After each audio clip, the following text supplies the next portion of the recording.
हम आज सॉल्व करेंगे आरओ मेंस 2021 का पेपर। आपके हाथ में जो है वो पीसीएस का है। किसका? यूपी पीसीएस का।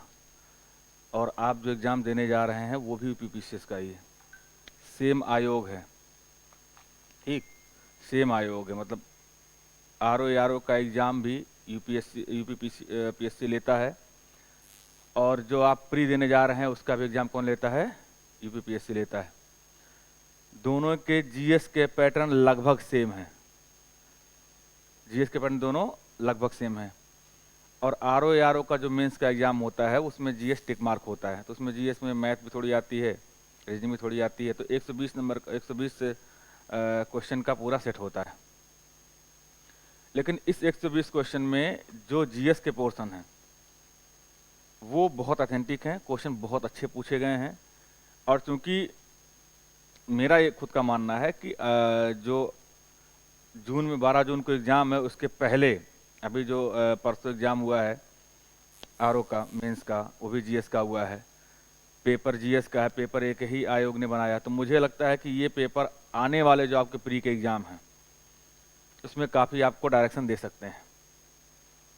और इन पेपरों पे अगर आप काम कर ले गए तो मुझे लगता है कि काफ़ी कुछ आप वहाँ सही करने की कंडीशन में होंगे।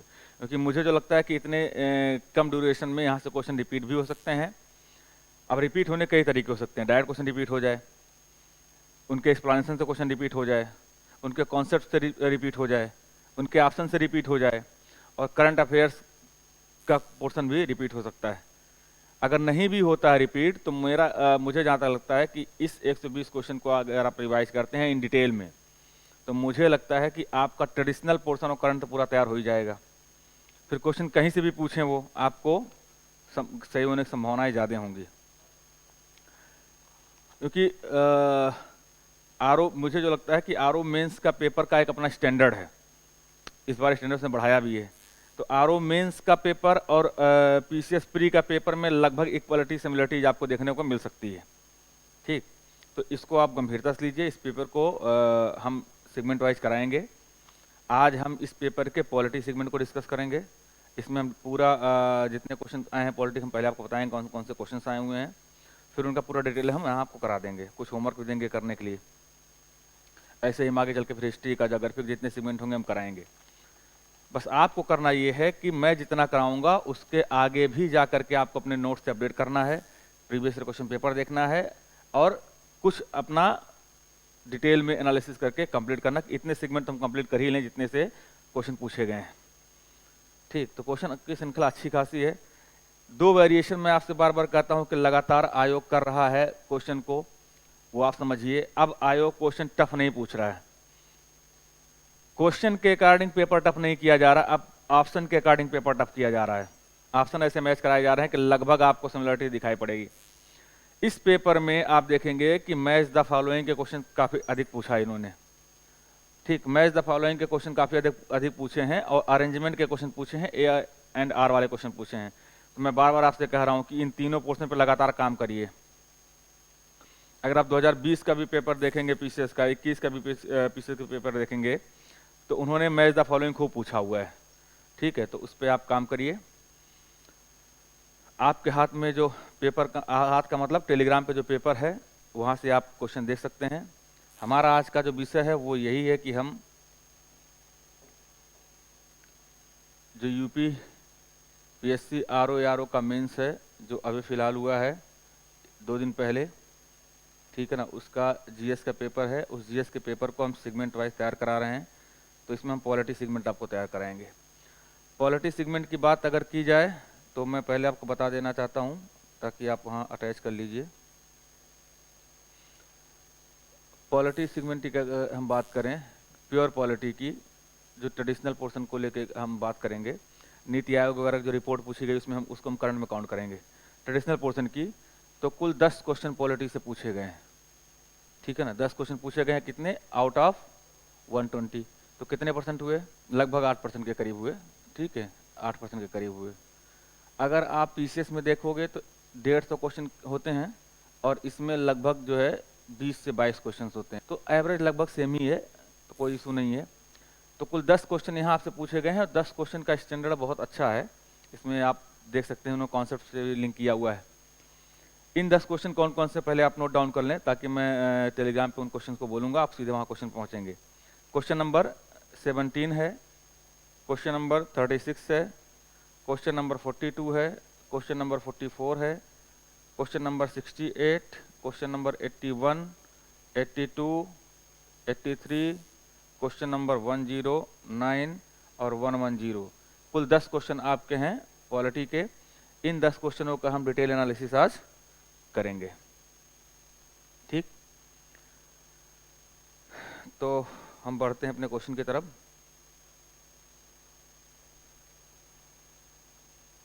पहला क्वेश्चन हमारा पॉलिटी का कौन सा है? ये आरओ मेंस का है। ठीक है, आप ध्यान रखिएगा, ये आरओ मेंस है। कौन सा आरओ मेंस?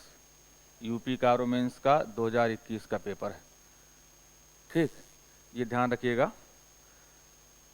पहला क्वेश्चन पॉलिटी का कौन सा है? हम यहाँ से क्वेश्चन देखेंगे, एक्सप्लेनेशन हम आगे करेंगे आपके साथ। ठीक है, क्वेश्चन नंबर कौन सा है? क्वेश्चन नंबर 17 पे चलते हैं हम। ठीक है, क्वेश्चन नंबर 17 आपका ये रहा। ठीक, पहले हम क्वेश्चन को समझने की कोशिश करते हैं।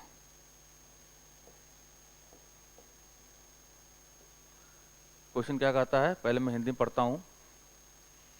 भारत का संविधान, भारत के संविधान के भाग 9A, कौन सा लिखा गया है? 9A, निम्नलिखित क्षेत्र के स्थानीय स्वशासन की इकाइयों को संवैधानिक आधार प्रदान करता है। ठीक, ऑप्शन आपका है ग्रामीण क्षेत्र, शहरी क्षेत्र। आपको कूट से आंसर देना है। मैंने यही कहा था कि आपको इन सारे इस टाइप के क्वेश्चनों की संख्या लगातार बढ़ रही है, तो आपसे काम करिए। टेस्ट सीरीज में देखिए, ऐसे क्वेश्चन मैं आपको लगातार दे रहा हूँ। ऑप्शन केवल ए, दो, दोनों, या ना तो एक ना तो दो। इंग्लिश में है part 9A of the constitution of India gave constitutional foundation संवैधानिक अधिकार to the local self governance unit. तो इसमें तीन शब्दों का इस्तेमाल किया गया आपके। पहला पार्ट 9A की बात की गई, दूसरा लोकल सेल्फ गवर्नेंस की बात की गई, और तीसरा कॉन्स्टिट्यूशनल फाउंडेशन की बात की गई। यानी कि किसकी बात की गई? आपसे 9A की बात की गई, आपसे स्थानीय स्वशासन की बात की गई, और आपसे बात की गई संवैधानिक अधिकारों की। किसकी? संवैधानिक अधिकारों की। ठीक है ना, किसकी बात की गई? संवैधानिक अधिकारों। संवैधानिक अधिकारों का मतलब एक तरीके से बाध्यता वाली बात हो गई कि मैंडेटरी है, कि ऐसा होना ही चाहिए। क्वेश्चन आप समझ गए? क्वेश्चन सिंपल सा ये है कि पार्ट 9 से इन्होंने पूछा है कि हम जो दो ये सब्जेक्ट दिए हैं आपको, एक रूरल वाला एक अर्बन वाला, इनमें से कौन सा पार्ट 9A में आता है, ये आपका क्वेश्चन है।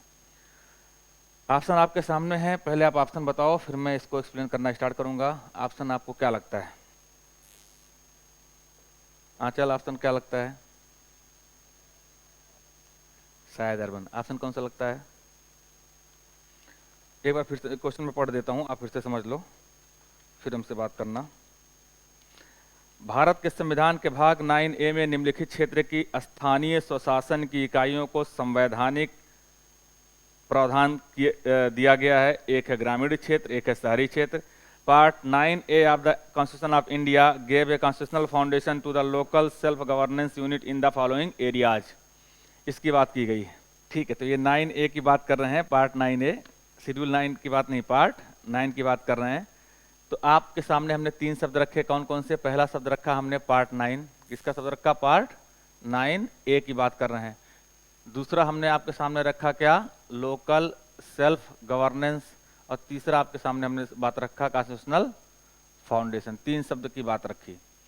तो देखिए, कॉन्स्टिट्यूशनल फाउंडेशन का मतलब होता है कि ऐसा कोई भी कार्य, ऐसा कोई भी संस्था जो सरकार के लिए, स्थापित सरकार के लिए फाउंडिंग करना मैंडेटरी है, जिससे आप बच नहीं सकते, जो सरकार के निर्देश पर डिपेंड नहीं करती है, जो संवैधानिक रूप से, कॉन्स्टिट्यूशनल रूप से ये मैंडेटरी है कि ऐसी संस्था को बनाया ही जाना चाहिए। अगर आप ऐसा नहीं करते हैं कि तो कॉन्स्टिट्यूशन का क्या होगा? वायलेशन होगा। तो ऐसी संस्थाओं का जिसका गठन करना या जिस कार्य को करना सरकार के लिए संवैधानिक रूप से क्या होता? बाध्यता होती है, उसको आप बोलते हैं संवैधानिक फाउंडेशन या कॉन्स्टिट्यूशनल फाउंडेशन या संवैधानिक आधार प्रदान किया गया। एक तो एक समझ लिए। दूसरा आप क्या आ गया, local self governance. Local self governance में दो चीजें आती हैं, हिंदी में आपको बोलते हैं स्थानीय स्वशासन। क्या बोलते हैं? स्थानीय स्वशासन।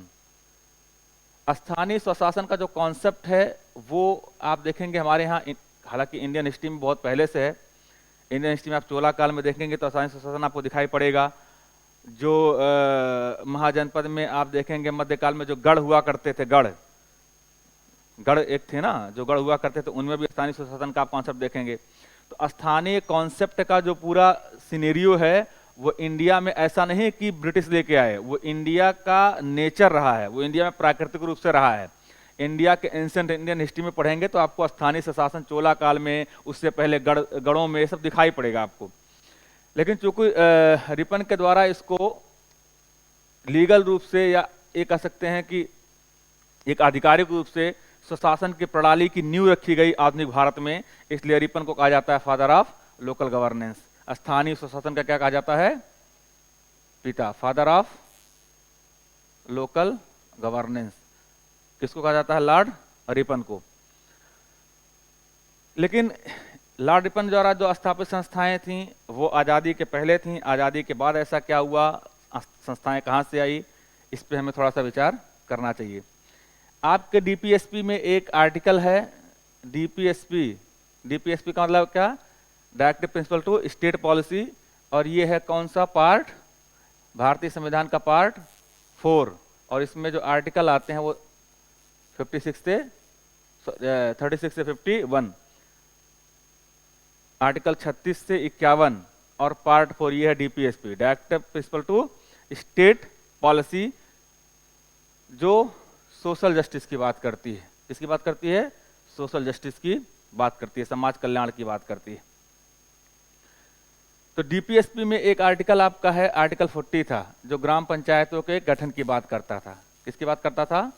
ग्राम पंचायतों के गठन की बात करता था। तो डीपीएसपी और फंडामेंटल राइट में यही डिफरेंस था कि जो हमारे लिए देश आजाद होते समय मिनिमम संसाधनों पे जो जिस चीज को मैंडेटरी किया जाना था उसको हमने फंडामेंटल राइट में डाल दिया। जो हमारे लिए जरूरी तो थे लेकिन अभी उसको पूरा करने में हम कैपेबल नहीं हैं, तो उनको हमने भविष्य के लिए डीपीएसपी में डाल दिया कि इनको भविष्य में इन पे चीजों को निकाल करके हम संवैधानिक अधिकार दे सकते हैं, इनको फंडामेंटल राइट में भी ला सकते हैं। जैसे राइट टू एजुकेशन, ये कहाँ था? डीपीएसपी में था, लेकिन अब कहाँ चला गया? आर्टिकल 21A में, जो कि हो गया फंडामेंटल राइट। क्लियर है ना? तो इसी आर्टिकल 40 को संवैधानिक अधिकार देने के लिए बहुत ढेर सारी कमेटियां बनी। बलवंत राय मेहता कमेटी बनी, अशोक मेहता कमेटी बनी, जेबीपी कमेटी बनी। ये सारी कमेटियां बनी इस बात को डिसाइड करने के लिए क्या भारत में स्थानीय स्वशासन या तीसरी स्तर की सरकार बनाई जानी चाहिए। क्या भारत में तीसरे स्तर का गवर्नेंस बनाए जाने का समय आ गया है, जिसकी बात हमने आर्टिकल 40 में की थी। तो कमेटियां थीं, कमेटियां अपना रिकमेंडेशन देती हैं, उस कमेटियों के रिकमेंडेशन के आधार पे संसद के द्वारा एक अमेंडमेंट पास किया जाता है। उस अमेंडमेंट का क्या नाम था? अमेंडमेंट मतलब संशोधन। कौन सा? 73वां संविधान संशोधन 1992। कौन सा पास किया जाता है? 73वां संविधान संशोधन 1992। और इसके पैरेलल एक और पास किया जाता है, 74वां संविधान संशोधन 1992। ठीक है ना? ये दोनों ही अमेंडमेंट 1992 में हुए हैं और इनका इम्प्लीमेंटेशन हुआ है 1993 में। ठीक है ना? यहाँ हम पॉइंट प्री के पॉइंट ऑफ व्यू से बात कर रहे हैं, तो आप इतना ही समझिए, मेंस के पॉइंट ऑफ व्यू से बाद में बात करेंगे। तो उन कमेटियों के रिकमेंडेशन से कमेटियां आपको पढ़नी है, होमवर्क में दे दे रहा हूँ, यहाँ अभी कराना मेरे संभव नहीं है क्योंकि क्वेश्चन मुझे 10 कराने हैं। तो जितनी भी कमेटियां हैं, बलवंत राय मेहता कमेटी है, अशोक मेहता कमेटी है, जेबीपी कमेटी है, इनको आप पढ़ लेंगे। संवैधानिक लोकल गवर्नेंस का संवैधानिक आधार तय करने के लिए जो कमेटियां बनाई गई हैं संविधान में, उनको आप पढ़ेंगे जाकर के। तो कमेटियों के रिकमेंडेशन के आधार पर सरकार डिसीजन लेती है और अमेंडमेंट पास किया जाता है, 73rd अमेंडमेंट और 74th अमेंडमेंट। ये दो अमेंडमेंट पास किए जाते हैं। इस अमेंडमेंट के थ्रू इसको इम्प्लीमेंटेशन 1993 में किया जाता है। 73rd अमेंडमेंट के तहत कुछ चीजें शामिल की जाती हैं, जैसे इसमें एक तो शामिल किया जाता है पार्ट 9। क्या शामिल किया जाता है? पार्ट 9। ठीक, तो 73rd अमेंडमेंट में क्या शामिल किया जाता है मैं आपको क्लियर बताता हूं। 73rd अमेंडमेंट में पहली पार्ट अमेंडमेंट में जो बात की गई थी वो कहा गया था कि अब संविधान में एक पार्ट जोड़ा जाएगा, कौन सा? पार्ट 9। क्या जोड़ा जाएगा? पार्ट 9। और इस पार्ट 9 में जो विषय डाला गया वो डाला गया पंचायत। क्या डाला गया? पंचायती राज व्यवस्था। क्या डाला गया? पंचायती राज व्यवस्था डाला गया। ठीक, 73वें संविधान संशोधन के द्वारा संविधान में एक नया पार्ट 9 जोड़ा गया, उसका विषय रखा गया पंचायती राज व्यवस्था। और इसी व्यवस्था के तहत इसी पार्ट में आर्टिकल 40 जो था, जो डीपीएसपी का आर्टिकल 40 था, इस आर्टिकल 40 को एक संवैधानिक आधार दिया गया। क्या दिया गया? एक संवैधानिक आधार दिया गया। और संवैधानिक आधार देते हुए पंचायती राज सिस्टम का पंचायती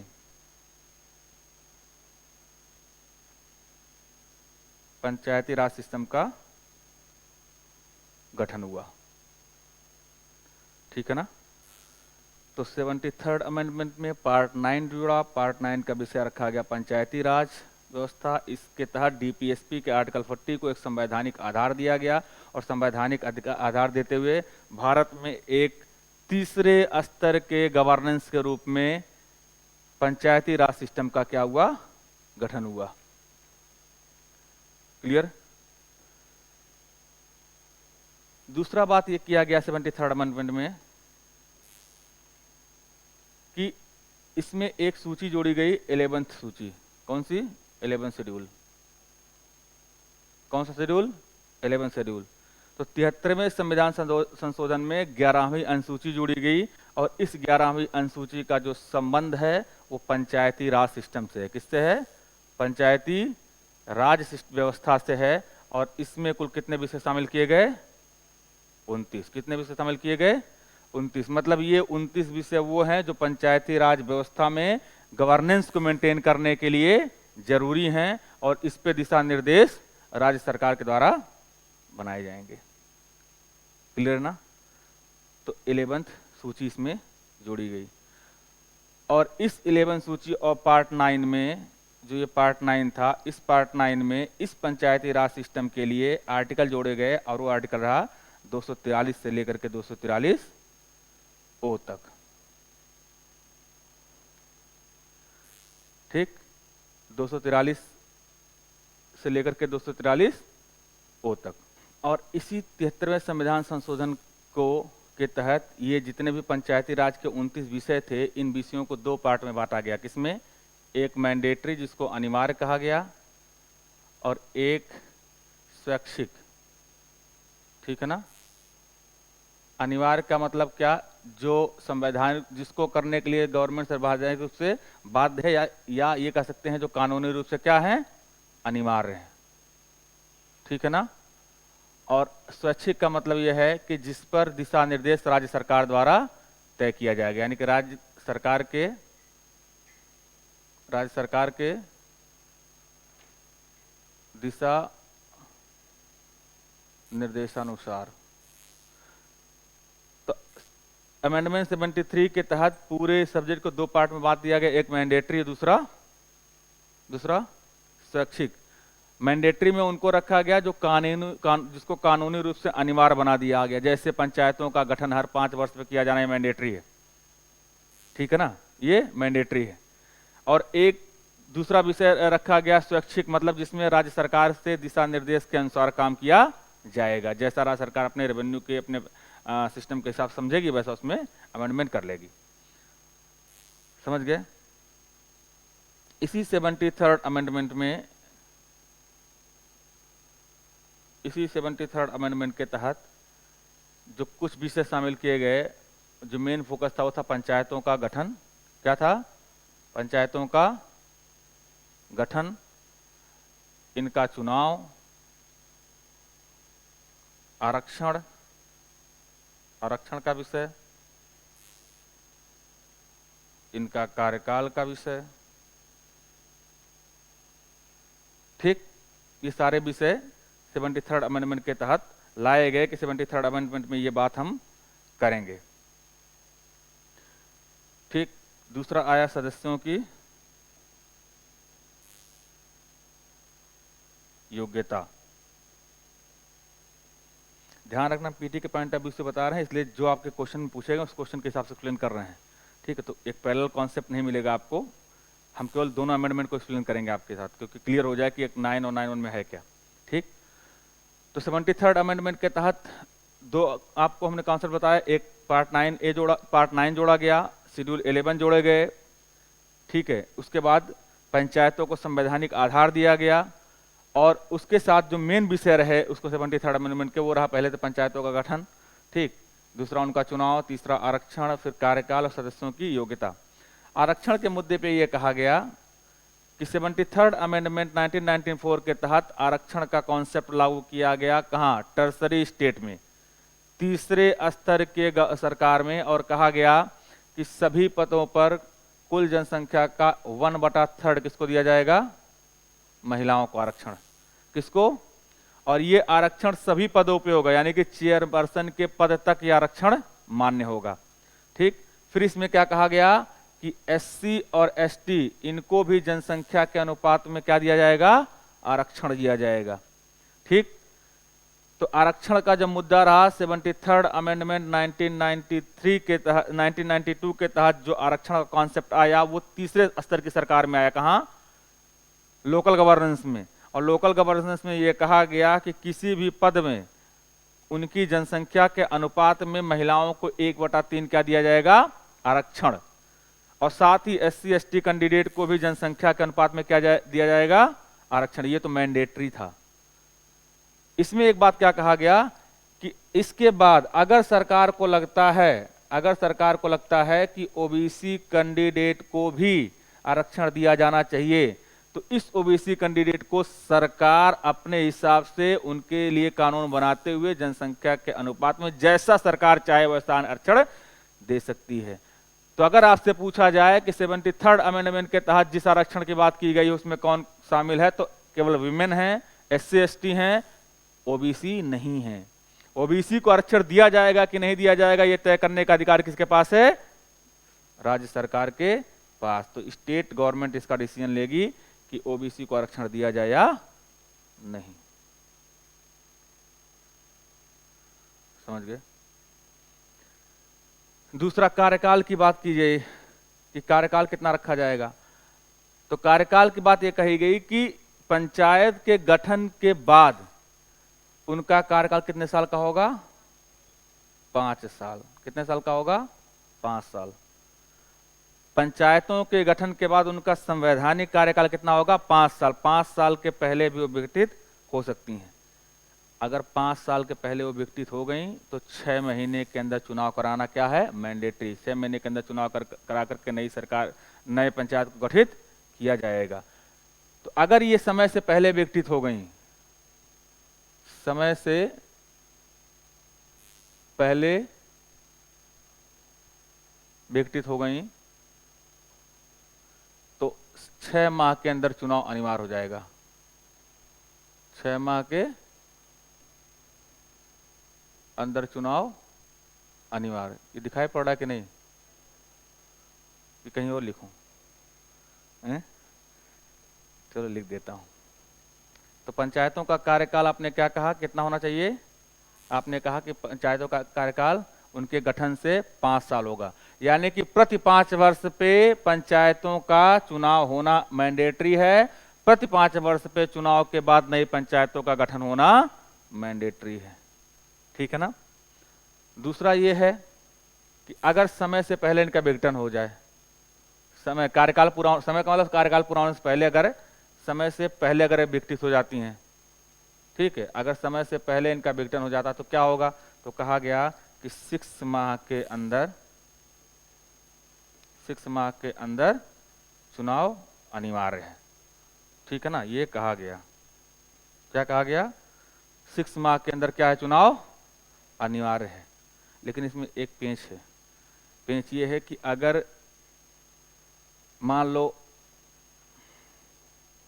लीजिए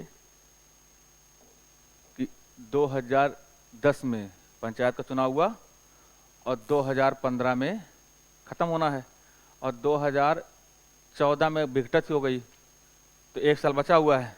इसका मतलब चुनाव मैंडेटरी है। लेकिन अगर वो विघटन हो रहा है,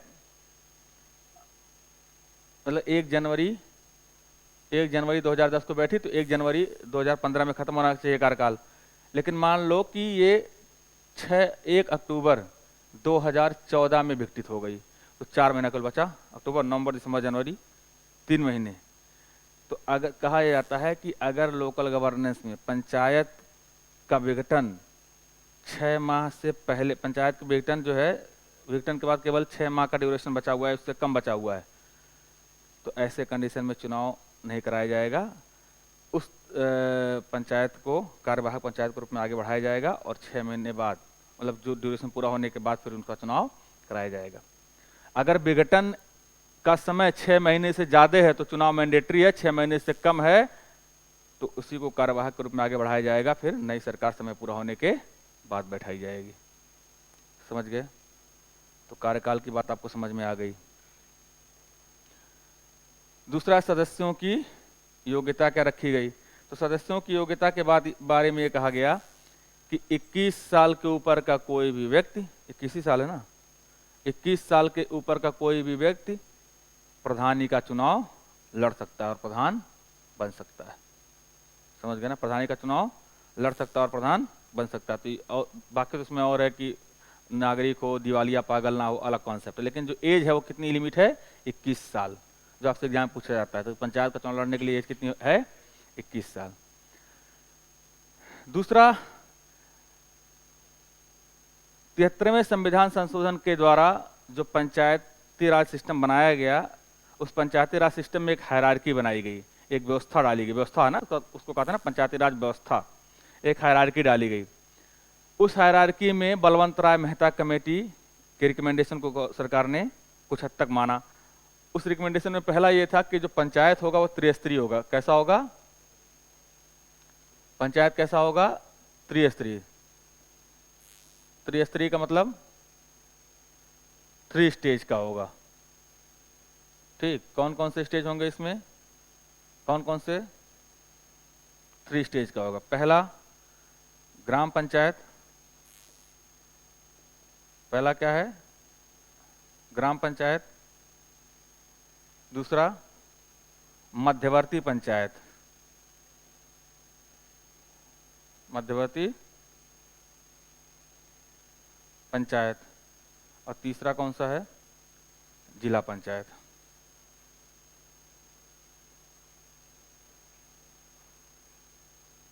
तीसरा कौन सा है? जिला पंचायत। ठीक, कहा गया कि ये त्रिस्तरीय गवर्नमेंट बनेगी, लेकिन इसमें एक बट इफ भी लगाया गया। क्या? इसमें कहा गया कि लेकिन जहां की जनसंख्या 20 लाख से ज्यादा नहीं है, 20 लाख से ज्यादा नहीं है, वहां त्रिस्तरीय व्यवस्था लागू करना मैंडेटरी नहीं है। वहां 2 स्तर की भी हो सकती है और 1 स्तर की भी हो सकती है। तो भारत में आपसे अगर कोई पूछे कि भारत में पंचायती राज व्यवस्था के कितने स्तर पाए जाते हैं, तो आप कहोगे 3। त्रिस्तरीय पंचायती राज व्यवस्था है, कहीं 1 स्तर का है, कहीं 2 स्तर का, कहीं 3 स्तर का पंचायती राज व्यवस्था है। तो त्रिस्तरीय पंचायती राज व्यवस्था होनी चाहिए, लेकिन जहां की जनसंख्या 20 लाख से कम है वहां त्रिस्तरीय पंचायती राज व्यवस्था मैंडेटरी नहीं है, वहां 1 स्तर या 2 स्तर का भी हो सकती है। ठीक है ना? पंचायत के तीनों ही स्तरों पे सदस्यों का चुनाव कैसे होता है? डायरेक्ट। पंचायतों के तीनों ही स्तर पे सदस्यों का चुनाव कैसे होता है? सदस्यों का जो चुनाव होता है, जो इलेक्शन होता है, वो कैसा होता है? प्रत्यक्ष। प्रत्यक्ष का मतलब डायरेक्ट इलेक्शन होता है।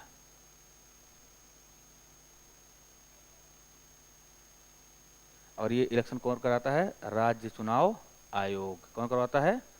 राज्य चुनाव आयोग। समझ गए? तो मोटा मोटा 73वां संविधान संशोधन जितना आपके लिए जरूरी है उतना हमने बता दिया। हमने क्या बताया आपसे कि 73वें संविधान संशोधन जो हुआ था वो 1992 में हुआ था, और इसका इम्प्लीमेंटेशन 1993 में हुआ। आपने इसमें क्या कहा कि संविधान में सबसे पहले एक बात हुई कि एक नया पार्ट जुड़ा 9A। 9A एक नया पार्ट जुड़ा जो किसको इंडिकेट करता है, लोकल गवर्नेंस को। किसको, लोकल गवर्नेंस को। और ये लोकल गवर्नेंस का सब्जेक्ट क्या है, पंचायती राज व्यवस्था। पंचायती राज व्यवस्था। और पंचायती राज व्यवस्था किसका विषय है, पंचायती राज व्यवस्था का संबंध किसके है, ग्रामीण क्षेत्र से। किससे है, ग्रामीण क्षेत्र से। तो इसका मतलब इनडायरेक्टली आप कह रहे हो कि पार्ट 9 का संबंध किससे है, ग्रामीण क्षेत्र से। यही तो कह रहे हो, पार्ट 9 का संबंध किससे है, ग्रामीण क्षेत्र से। ठीक। दूसरा आपने कहा कि इसमें एक शेड्यूल जोड़ा गया, कौन सा, 11 शेड्यूल। 11 शेड्यूल का संबंध किससे है, इसी पंचायती राज से। किससे, पंचायती राज से। ठीक, यानी कि पंचायती राज से है, इसका मतलब क्या, 11 शेड्यूल का संबंध भी किससे है, ग्रामीण क्षेत्र से। किससे, ग्रामीण क्षेत्र से। ठीक। और पंचायती 11th में कितने सब्जेक्ट है आपके, कुल 20 और 9। आपने कहा इसको दो पार्ट में हमने तोड़ दिया, इस एक को जो अनिवार्य थे और एक को जो स्वैच्छिक थे। आपने कहा ये। ठीक। फिर आपने क्या कहा, आपने कहा कि इसके तहत जो डीपीएसपी था, डीपीएसपी, इस डीपीएसपी का जो आर्टिकल 40 था, इस आर्टिकल 40 को हमने क्या दे दिया, संवैधानिक अधिकार, यानी कि कॉन्स्टिट्यूशनल संवैधानिक आधार, यानी कि कॉन्स्टिट्यूशनल फाउंडेशन दे दिया। ठीक।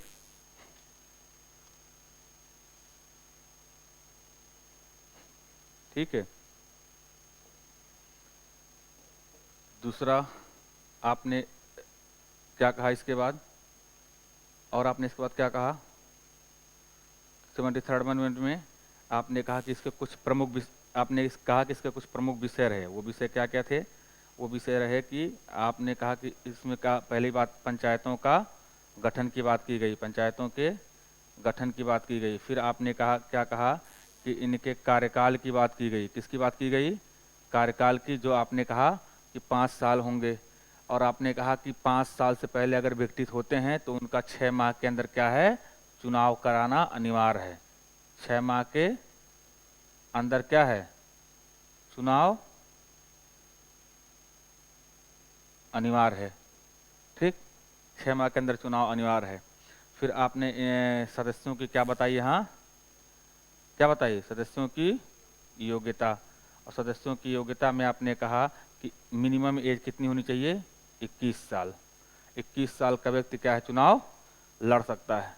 फिर आपने क्या कहा था 73rd अमेंडमेंट में, आपने क्या कहा कि चुनाव कौन करवाएगा, राज्य चुनाव आयोग। ठीक। फिर इसमें एक शब्द और आया था, वो क्या था, ग्राम सभा। क्या था, ग्राम सभा।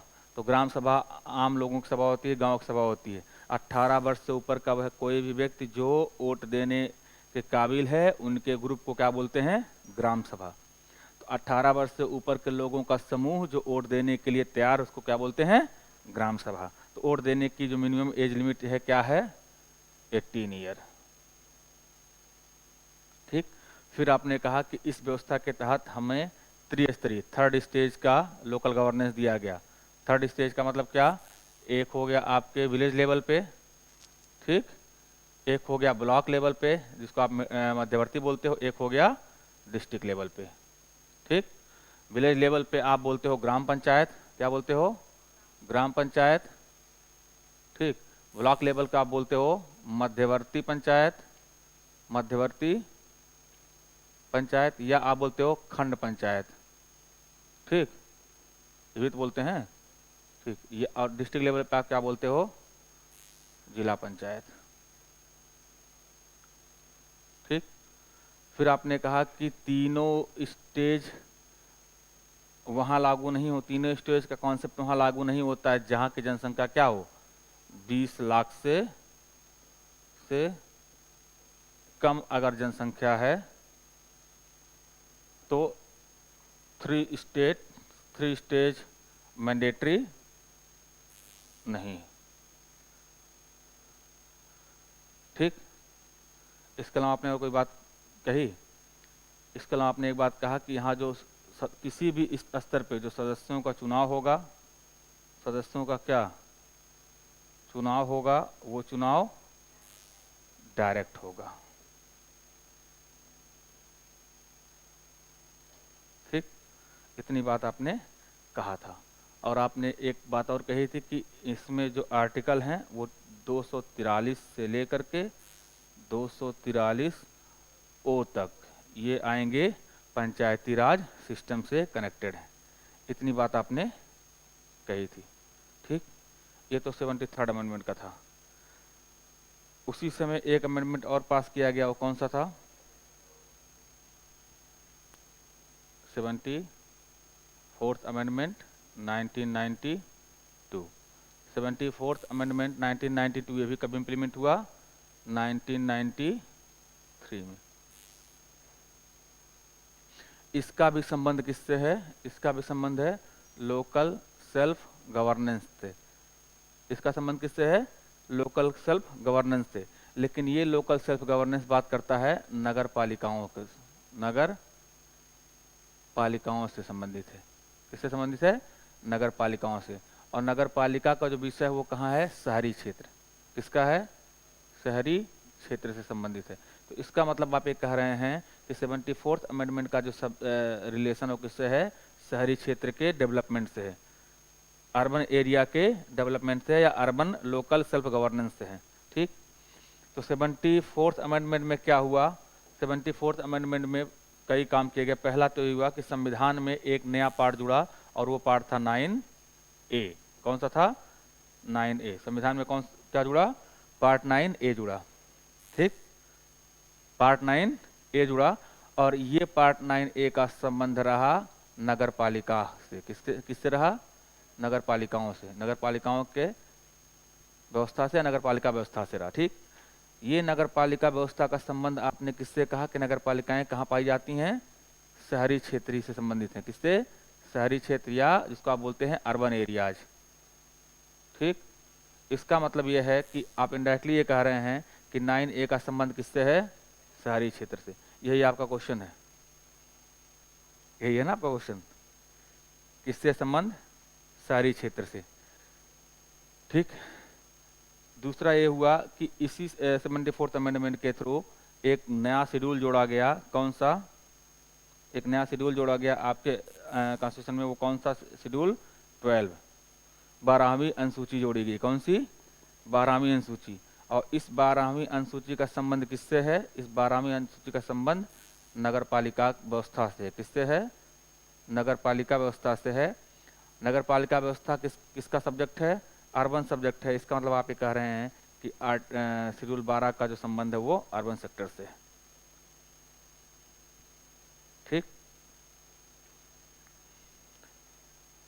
तो 74th अमेंडमेंट में जो ये शेड्यूल 12 जुड़ा, शेड्यूल 12 जुड़ा, इसमें कुल कितने विषय हैं? 18। कितने विषय हैं कुल? 18 विषय हैं। ठीक, यहाँ भी वही सब, यहाँ भी कुछ विशेषताएं आई। क्या? पहली विशेषता रही नगर पालिकाओं का गठन। ठीक, नगर पालिकाओं का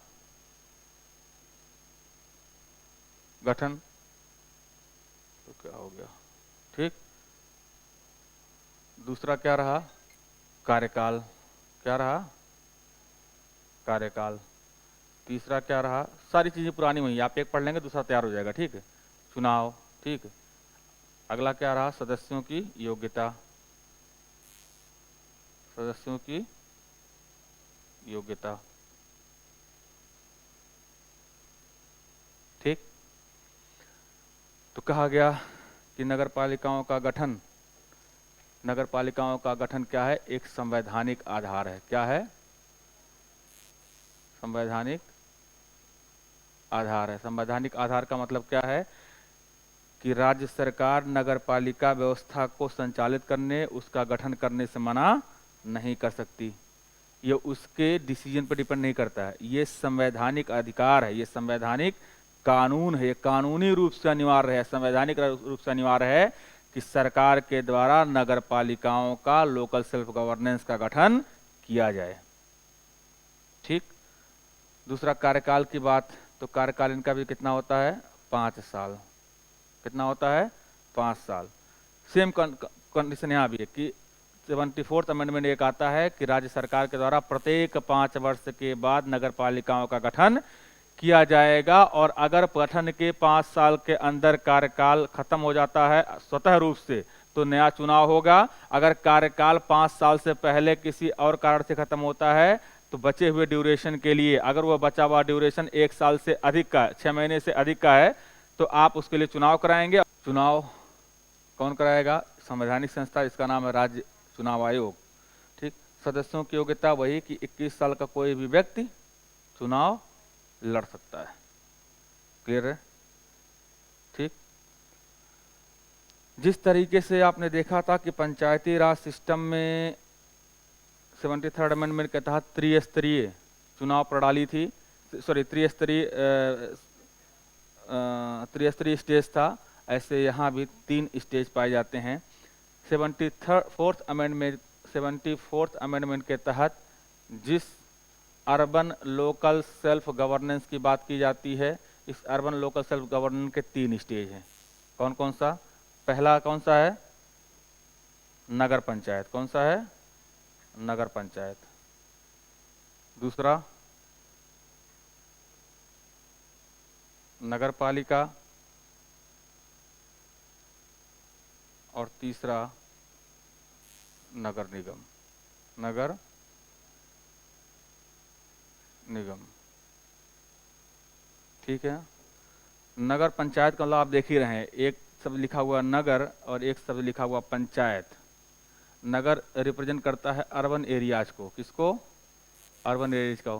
पंचायत रिप्रेजेंट करता है रूरल एरियाज को। मतलब ये उन सेक्टर्स में लागू होंगे जहां ट्रांजिशन फेज चल रहा है। क्या चल रहा है?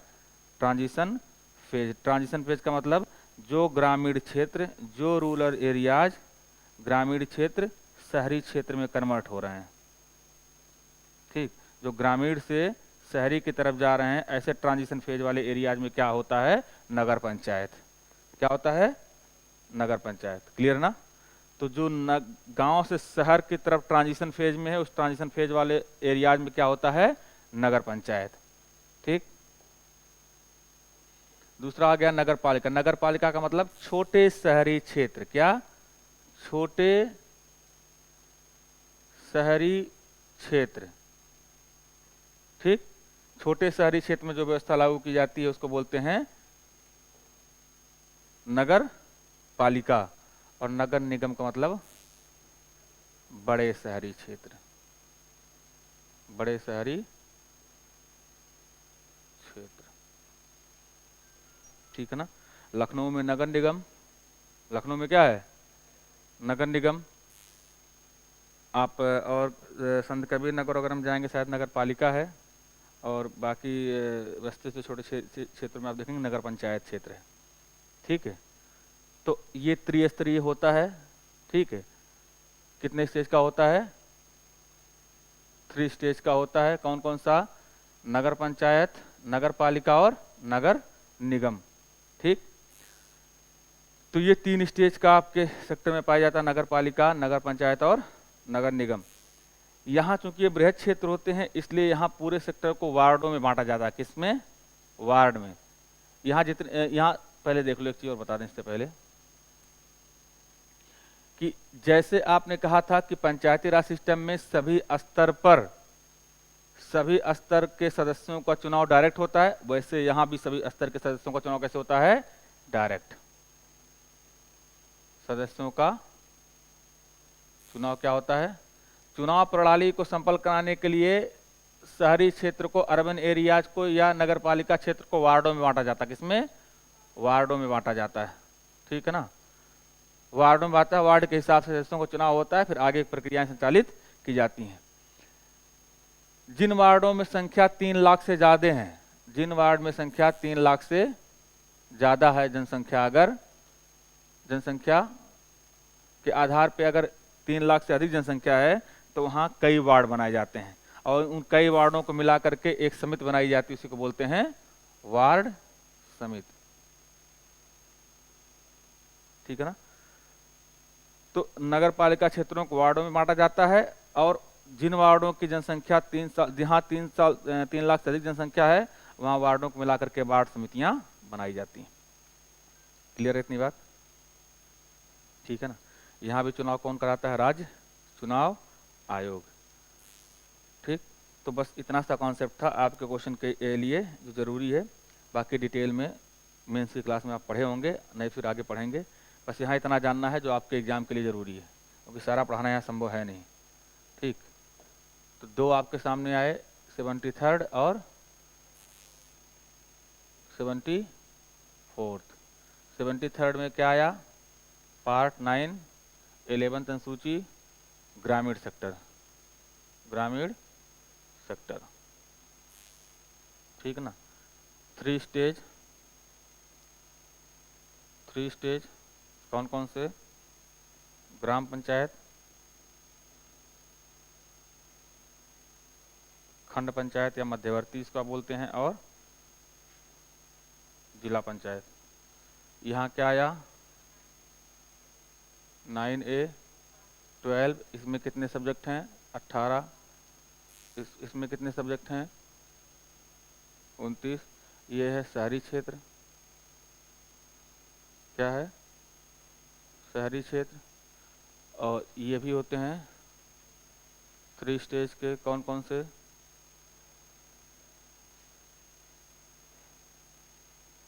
नगर पंचायत, नगर पालिका और नगर निगम। ठीक, ये आपके इतने होते हैं। तो इसका ऑप्शन क्या हो जाएगा? ऑप्शन क्या हो जाएगा? बी, केवल 2। ठीक है, केवल 2। ये आपके सामने हमने कुछ चीजें निकाली हैं जो हम आपको दिखाना चाहते हैं इस क्वेश्चन के माध्यम से। वो ये है कि जितने भी संविधान के भाग हैं, संविधान में कुल कितने भाग हैं? 22। जब हमारा मूल संविधान बना था तो मूल संविधान में कुल 395 अनुच्छेद थे, 395 आर्टिकल से, 8 अनुसूचियां थीं और 22 भाग थे। आज भी आर्टिकल बढ़ गए हैं, अनुसूचियां बढ़ के कितनी हो गई हैं? 12। आर्टिकल बढ़ के लगभग 500 कुछ के करीब होंगे, भाग इतने हैं। ठीक, तो हम आपके लिए एक लिस्ट जारी कर दिए हैं ताकि आपको ये टेलीग्राम पे मिल भी जाएगा, आप इसको देख लीजिए। इस क्वेश्चन में अगर पार्ट 9A पूछा है तो आप कम से कम एक बार 22 पार्ट को तो एक बार निगाह से देख ही लीजिए कि इस पार्ट के कौन से सब्जेक्ट हैं। 22 भाग याद करने जरूर नहीं है, जो इंपॉर्टेंट है वो हम आपको बता देंगे, लेकिन एक बार हम 22 भाग को देख लेते हैं। ठीक, आप देखिए यहाँ एक तरफ भाग दिया गया है, एक तरफ आपका विषय है, दूसरी तरफ आपका अनुच्छेद दिया गया है। ठीक है ना, मतलब कौन सा भाग है, उस भाग का संबंध क्या है, विषय क्या है और उससे रिलेटेड आर्टिकल्स कौन से हैं। तो आर्टिकल अगर नहीं भी याद रहता है तो कोई हमें बहुत इशू नहीं है, जितने आर्टिकल हमें याद करने इंपॉर्टेंट हम आपको बता देंगे। तो जैसे भाग 1 क्या है? संघ और उसके क्षेत्र। ठीक, यूनियन एंड इट्स टेरिटरी। इनका आर्टिकल कौन सा है? 1 से 4। तो ये इंपॉर्टेंट है, जहां जहां मैं इंपॉर्टेंट लगा रहा हूं मतलब वो पूरा पोर्शन आपको याद करना है। ठीक है ना। दूसरा है पार्ट 2, क्या है? नागरिकता, सिटीजनशिप, 5 से 11, आर्टिकल 5 to 11, ये भी आपको याद होना चाहिए। तीसरा पार्ट कौन सा है आपका? है पार्ट 3, कौन सा? Fundamental right. तीसरा पार्ट आपका ये फंडामेंटल राइट है, जिसका आर्टिकल है 12 से 35, ये भी आपको इंपॉर्टेंट आपको याद रहना चाहिए। अगला कौन सा है? Part 4, DPSP, directive principle to state policy, राज्य के नीति निर्देशक सिद्धांत, वो ये भाग 4 हैं। इसके आर्टिकल 36 से 51, ये भी आपको याद होने चाहिए। ठीक, अगला आपका क्या है? भाग 4A, मूल कर्तव्य, फंडामेंटल ड्यूटीज, इसमें आर्टिकल है 51A, ये भी आपको याद होने चाहिए। तो यहां से यहां तक का पूरा पोर्शन आपको मैंडेटरी है कि भाग और आर्टिकल तीनों चीजें आपको याद होना चाहिए। पूरे आर्टिकल बहुत इंपॉर्टेंट हैं जो आपको याद होने ही चाहिए। ठीक है ना। फिर आपका क्या है, फिर आपका है पार्ट 5 जो संघ की बात करता है, ठीक, जिसमें आपके प्रेसिडेंट वगैरह सब आ जाएंगे। पार्ट 6 क्या है, जो राज्य की बात करता है। पार्ट 7 क्या है, जो संविधान निरस्त कर दिया गया। पार्ट 8 क्या है, संघ राज्य क्षेत्र। ये इंपॉर्टेंट है आपका, संघ राज्य क्षेत्र, यहाँ से क्वेश्चन खूब आर्टिकल बनते हैं, ठीक है, संघ राज्य क्षेत्र। तो मतलब क्या है कि जहां मैंने इंपॉर्टेंट लिखा है वो पूरी लाइन आपको याद करनी है, और जहां केवल मैं नाम ले रहा हूं उसका आपको सब्जेक्ट याद होना चाहिए कि ये भाई क्या है। पार्ट 5 आपके संघ हैं और पार्ट 6 आपके राज्य हैं। संघ में कौन कौन आता है, कौन आता है, जितनी भी संघ की कार्यपालिका है, संसद उसमें आ जाएगी, राष्ट्रपति आ जाएंगे, Lok Sabha, Rajya Sabha, comptroller general of India, और उसके बाद चुनाव आयोग, वित्त आयोग, ये सब संघ के पार्ट हैं। राष्ट्रपति, उपराष्ट्रपति सब संघ के पार्ट हैं। राज्य में कौन आ जाएंगे, स्टेट लेजिस्लेचर आ जाएगा, मुख्यमंत्री आ जाएंगे, उनकी कैबिनेट्स आ जाएंगी, ठीक है ना। राज्य चुनाव आयोग, राज्य वित्त आयोग, ये सब इसमें आ जाएंगे। क्लियर है ना। तो ये आपका है, इसको आप याद रखिएगा। भाग 1 से 8 इधर हो गया। भाग 9 और भाग 9 अभी 9 और 9 अभी आपको हमने पढ़ा दिया। पार्ट 9 आपका पंचायत, पार्ट 9 है नगर पालिकाएं, ठीक है। ये आर्टिकल भी देखिए हमने आपको बता दिया। हाँ, एक चीज वहां बताना भूल गया था कि जैसे आप यहाँ कहते हैं 243 से लेकर 240 तक है, ये है नगर पंचायत।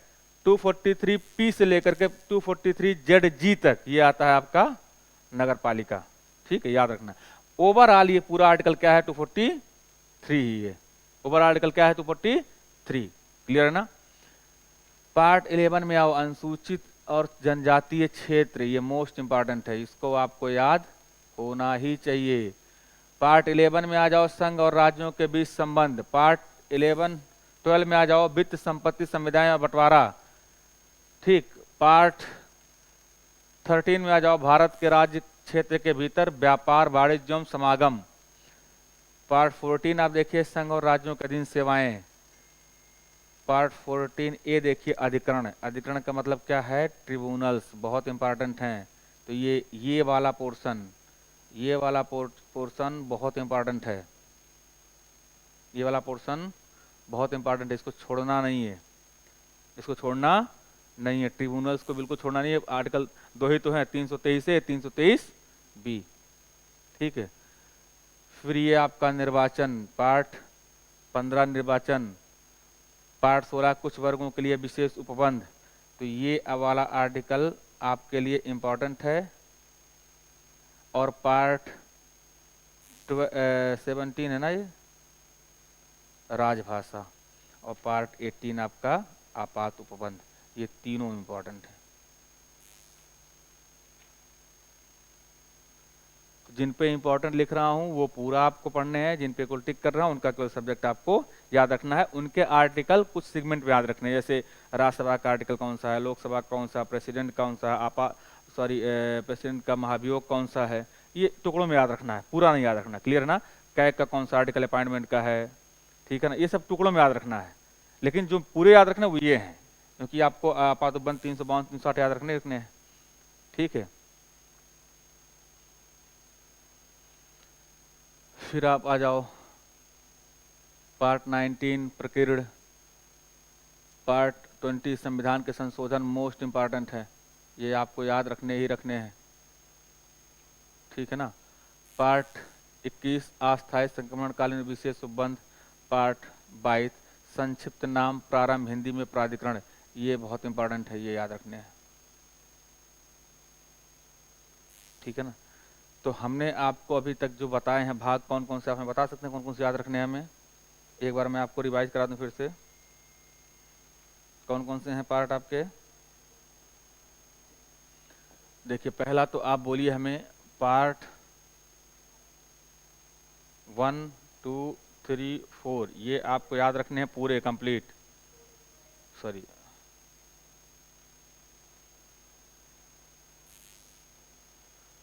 थ्री, 4 और 4A, मतलब जो याद तो सब रखने हैं, मतलब विषय सबका पता होना चाहिए लगभग। जो हम यहाँ याद रखने की बात करें वो पूरा याद होना चाहिए, विषय और उनके आर्टिकल भी, ठीक। दूसरा कौन सा है आपका, एक तो स्लॉटियो हो गया, दूसरा कौन सा है, दूसरा कौन सा है, दूसरा कौन सा है, 8 और 9, 9A और 10 और 14A, 16, 17, 18, 20 और 22। तो 2, 3, 1, 2, 3, 4, 5, 6, 7, 8, 9, 10, 11, 12, 13, 14, 15। 15 आपको याद होने चाहिए, ठीक है ना। अगर 15 पे आप काम किए हैं तो आप विश्वास मानिए कि आपके 4-6 क्वेश्चन आराम से सॉल्व हो जाने वाले हैं, ठीक है। ठीक, इसको अच्छे से तैयार करना है।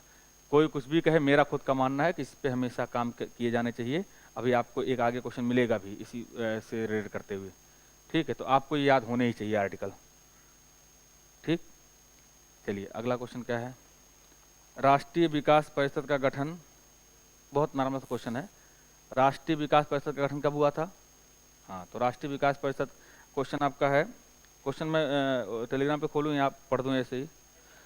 राष्ट्रीय विकास परिषद का गठन कब हुआ था पूछा गया। The national development council was form in the year, पूछा गया आपसे। तो आपसे बात की जा रही है किसकी? एनडीसी की, national development council. National development council योजना आयोग के बाद बनी हुई संस्थान है। योजना आयोग के कार्यों को आगे बढ़ाने के लिए, योजना के कार्यों का मूल्यांकन करने के लिए, इन सारे योजना आयोग के कार्यों को इम्प्लीमेंट करने के लिए जो संस्था है वो है राष्ट्रीय विकास परिषद।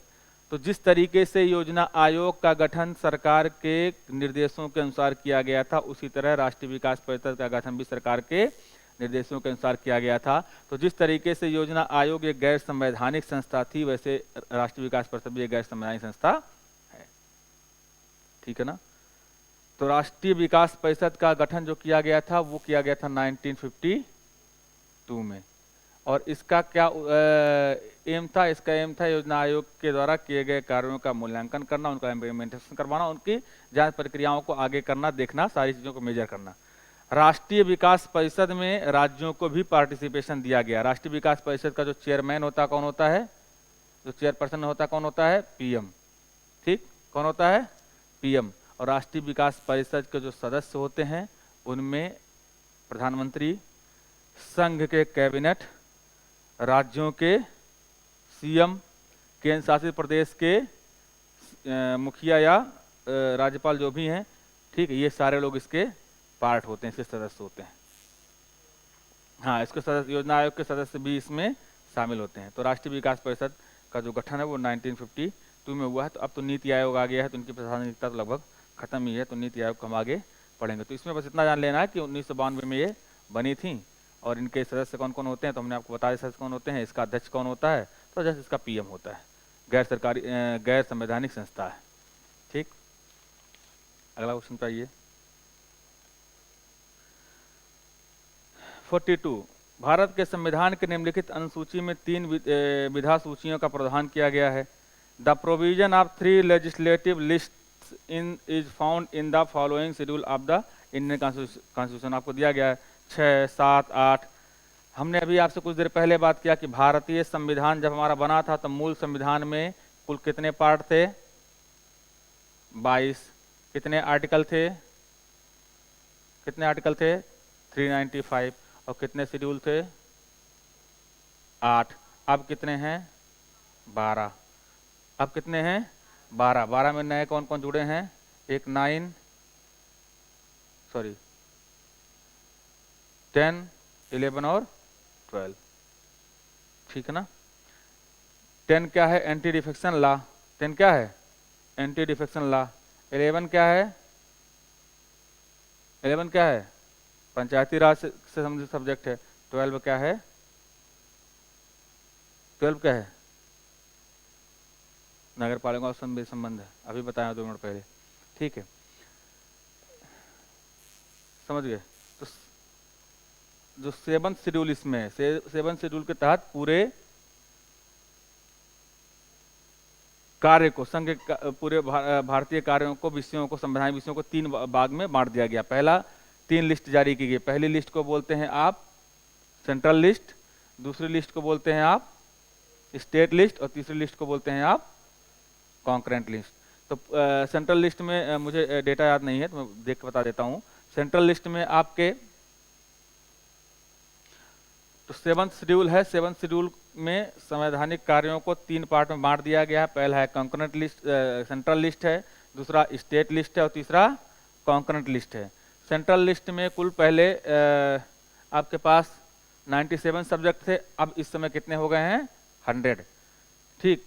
स्टेट लिस्ट में पहले आपके पास जो सब्जेक्ट थे वो 66 थे, डाटा मुझे याद नहीं इसलिए मैं देख के बता दे रहा हूँ आपको, 61। और जो कॉन्करेंट लिस्ट है उसमें आपके पास इसमें कितने सब्जेक्ट हैं? 52। ठीक।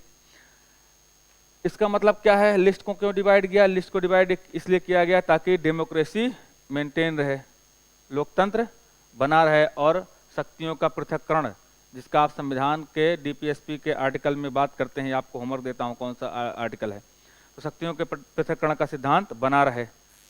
ठीक है। और संघ बना रहे। क्या है?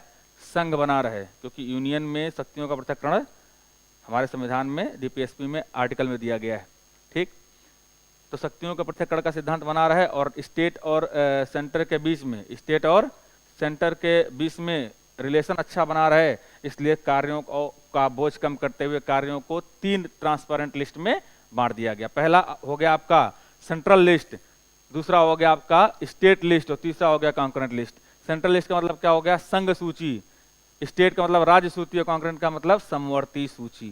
ठीक। जो संघ सूची है उसमें पहले 97 सब्जेक्ट थे, अब बढ़ के कितने हो गए? 100। पहले स्टेट में 66 थे, अब कितने हो गए हैं? 61। और कॉन्करेंट लिस्ट में कितने हैं? 52। इसका कॉन्सेप्ट यह है कि जो संघ सूची है इस पे कानून बनाने का अधिकार किसको है? संघ सरकार को। जो स्टेट लिस्ट है उस पे कानून बनाने का अधिकार किसको है? राज्य सरकार को। और जो कॉन्करेंट लिस्ट है इस पे कानून बनाने का अधिकार सेंटर और स्टेट दोनों को है। लेकिन अगर कॉन्करेंट लिस्ट के किसी भी सब्जेक्ट पे सेंट्रल गवर्नमेंट कोई कानून बना देती है तो वहां स्टेट गवर्नमेंट का कानून मान्य नहीं रह जाता, सेंट्रल गवर्नमेंट का कानून वहां मान्य हो जाए। क्लियर है इतनी बात? अब आपको दूसरा होमवर्क मैं देता हूं कि इन 3 लिस्टों के कुछ सब्जेक्टों को आप देखिए। जैसे एग्रीकल्चर कहाँ है, शिक्षा किसका विषय है, स्वास्थ्य किसका विषय है, रक्षा किसका विषय है, ये सब आपको लिस्ट मैं देता हूँ, आप लिस्ट बना करके देखिए। अब ये नहीं कि आपको 100 का लिस्ट बनाना है, जो मेजर 2, 4, 6 हैं जिसको आप बराबर अपने दैनिक जीवन में इस्तेमाल करते हुए देखते हैं, उनको आपका लिस्ट बना करके रखनी है। क्लियर है? ठीक है। अब सूचियों पे भी मैं आपको एक क्वेश्चन दिखा देता हूं। आपकी ये सूचियां हैं, कुल 12 सूचियां आपके संविधान में दी गई हैं।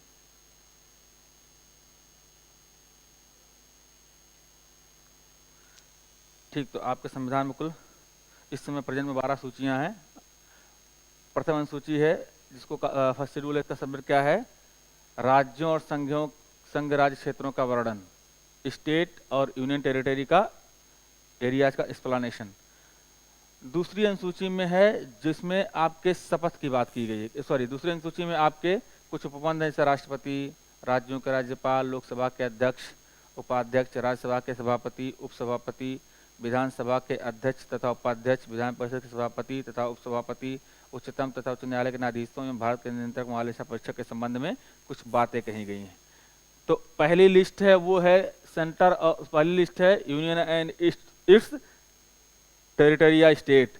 दूसरा है जिसमें आपके जो मेजर हैं राष्ट्रपति, president, vice president, chief justice of India. ठीक है।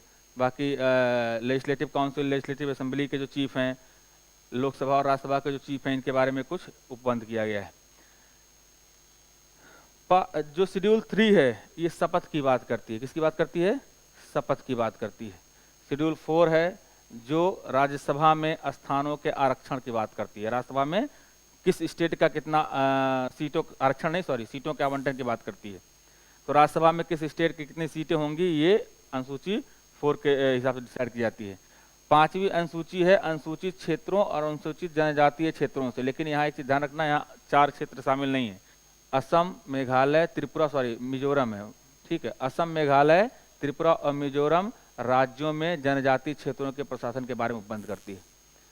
तो 5वां जो शेड्यूल 5 है वो असम, मेघालय, त्रिपुरा और मिजोरम को छोड़ करके जहां अनुसूचित क्षेत्र पाए जाते हैं वहां के प्रशासन की बात करती है। और जो शेड्यूल 6 है वो सिर्फ असम, मेघालय, त्रिपुरा और मिजोरम क्षेत्रों के अनुसूचित जनजातीय क्षेत्रों के प्रशासन की बात करती है। क्लियर है? तो 5 का है कि except Assam, Meghalaya, Tripura, Mizoram schedule tribe area के एडमिनिस्ट्रेशन को देखना, और आर्टिकल शेड्यूल 6 है असम, मेघालय, मिजोरम, त्रिपुरा के शेड्यूल ट्राइब एरिया के एडमिनिस्ट्रेशन को देखना। शेड्यूल 7 आपका है वो है संघ सूची, राज्य सूची और समवर्ती सूची में तो विषयों का स्थानांतरण है। क्या है? सब्जेक्ट का डिस्ट्रीब्यूशन है। 8 आपकी है मान्यता प्राप्त भाषाएं, कितनी है इस समय? 22, 32, 22। नवीन सूची क्या है? विशिष्ट अधिनियमों विनियमों के सत्यापन के प्रावधान। तो नवीन सूची का मतलब होता है कोई भी अगर सब्जेक्ट इस नवीन सूची में डाल दिया गया तो वो कहाँ चला जाएगा? जुडिशियल रिव्यू से बाहर चला जाता है। लेकिन इसमें एक अमेंडमेंट है, इसमें केशवानंद भारतीवाद के बाद गवर्नमेंट ने सुप्रीम कोर्ट ने एक जजमेंट दिया है, कभी डिस्कस करेंगे कि 1973 के बाद कहा है कि कोई भी अगर इसमें आर्टिकल ऐसा पड़ता है तो इसमें हस्तक्षेप कर सकती है अगर वो संविधान के मूल ढांचे के खिलाफ है तो। ठीक है। 10वीं अनुसूची वही है, एंटी डिफेक्शन लॉ दल परिवर्तन संबंधित है। 11वीं सूची में पंचायतों का अधिकार दिया गया और 12वीं सूची पे नगर पालिकाओं से अधिकार दिया गया है। तो आपको जो अनुसूचियां याद रखनी है वो एक याद रखनी है, 3, 4, 5, 6, 7, 8, 9, 10, 11, 12, बस एक छोड़ देना है, दूसरा। ठीक है। तो पहले में क्या है? Union and it's territory. दूसरे में क्या है? जो हमारे टॉप मोस्ट लीडर हैं उनके बारे में। तीसरे में क्या है? शपथ। चौथा क्या है? राज्यसभा में सीटों का आवंटन, डिस्ट्रीब्यूशन ऑफ सीट इन राज्यसभा। चौथा क्या है? चौथा हो गया। 5वां क्या है? शेड्यूल ट्राइब एरियाज में एडमिनिस्ट्रेशन को देखना एक्सेप्ट 4 स्टेट, असम, मेघालय, मिजोरम और त्रिपुरा। शेड्यूल 6 क्या है? केवल 4 स्टेट, असम, मेघालय, मिजोरम, त्रिपुरा में शेड्यूल ट्राइब एरिया के एडमिनिस्ट्रेशन को देखना। 7th क्या है? डिस्ट्रीब्यूशन ऑफ सब्जेक्ट्स, जिसमें 3 लिस्ट हो गए, कंकरेंट, स्टेट और सेंट्रल। 8th क्या है? लैंग्वेजेज। 9th क्या है? एक स्पेशल कंडीशंस में की बात की गई है। 10th क्या है? एंटी डिफेक्शन लॉ से संबंधित सब्जेक्ट है। 9th क्या है? पंचायती राज से संबंधित विषय। और 11th क्या? पंचायती राज। और 12th क्या है? नगर पालिकाओं से संबंधित विषय। क्लियर है?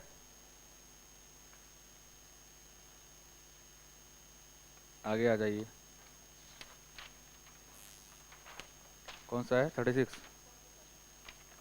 44। हाँ, तो 44 तो हो गया ना। अब आ जाओ 44 के बाद आप आ जाओ, इसके बाद कौन सा है? 68। यदि किसी समय राष्ट्रपति एवं उपराष्ट्रपति दोनों का पद रिक्त हो जाए तो राष्ट्रपति का कार्य कौन करेगा? देखो एक हायरार्की है, ये आपको हायरार्की दिखाई पड़ेगी। तो ये संसद जब आप पढ़ोगे या प्रेसिडेंट आप पढ़ोगे तो बताया जाएगा। ठीक, राष्ट्रपति, उपराष्ट्रपति, ये संसद, ये क्या बोलते हैं, सब संसद के संघ क्षेत्र के विषय हैं। ठीक है। तो संसद के 3 पार्ट होते हैं, कौन कौन? लोकसभा, राज्यसभा और राष्ट्रपति। ठीक, तीनों से मिलकर संसद बनती है। तो अगर राष्ट्रपति का कार्य, राष्ट्रपति नहीं है तो उपराष्ट्रपति करेगा, उपराष्ट्रपति नहीं है तो चीफ जस्टिस ऑफ इंडिया करेंगे, वो भी नहीं है तो हाँ, जो वरिष्ठ न्यायालय के न्यायाधीश होंगे वो की है। बस उसको याद रखने वाली बात है कि प्रेसिडेंट नहीं है तो वाइस प्रेसिडेंट नहीं है तो CJI ऑफ इंडिया, ये भी नहीं है तो सीनियर मोस्ट जज ऑफ सुप्रीम कोर्ट। ठीक है। तो ये हायरार्की है कि कौन किसके काम पे कौन किसके स्थान पे कार्य करेगा। ठीक है। तो ये फैक्चुअल क्वेश्चन था, इसका बहुत इशू नहीं है। 81, भारत के संविधान के अनुच्छेद 300 के अनुसार भारत की सरकार का कानूनी नाम क्या है? तो आपको जब मैं आर्टिकल दिया हूं तो एक जगह आर्टिकल देखो, अभी आप देखना इधर जहां मैंने आपको पार्ट बताया हुआ है।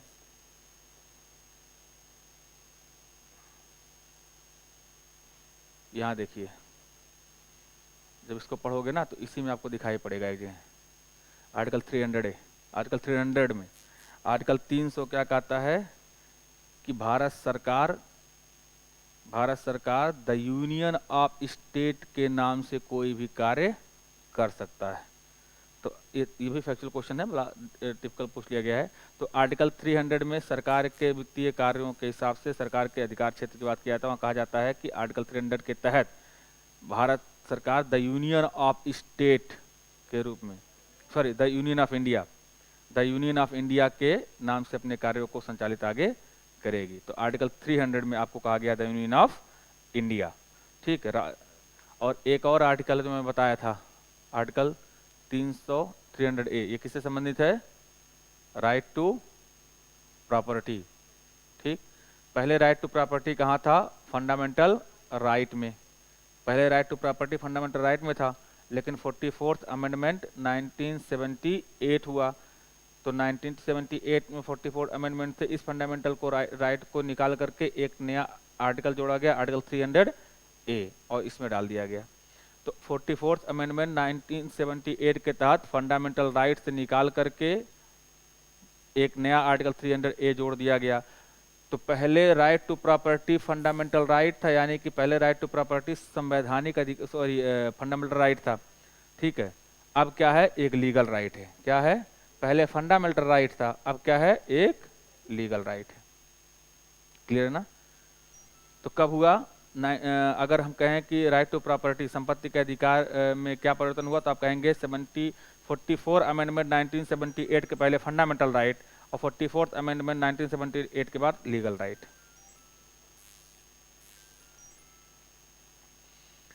अब अगला है 82, निम्नलिखित में से कौन सा अनुच्छेद भारत के राष्ट्रपति द्वारा वित्त आयोग की नियुक्ति से संबंधित है? ठीक, क्या कर रहे हैं?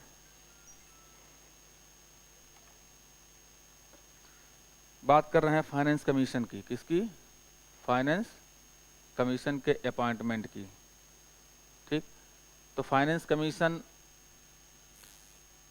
के बारे में कहा गया कि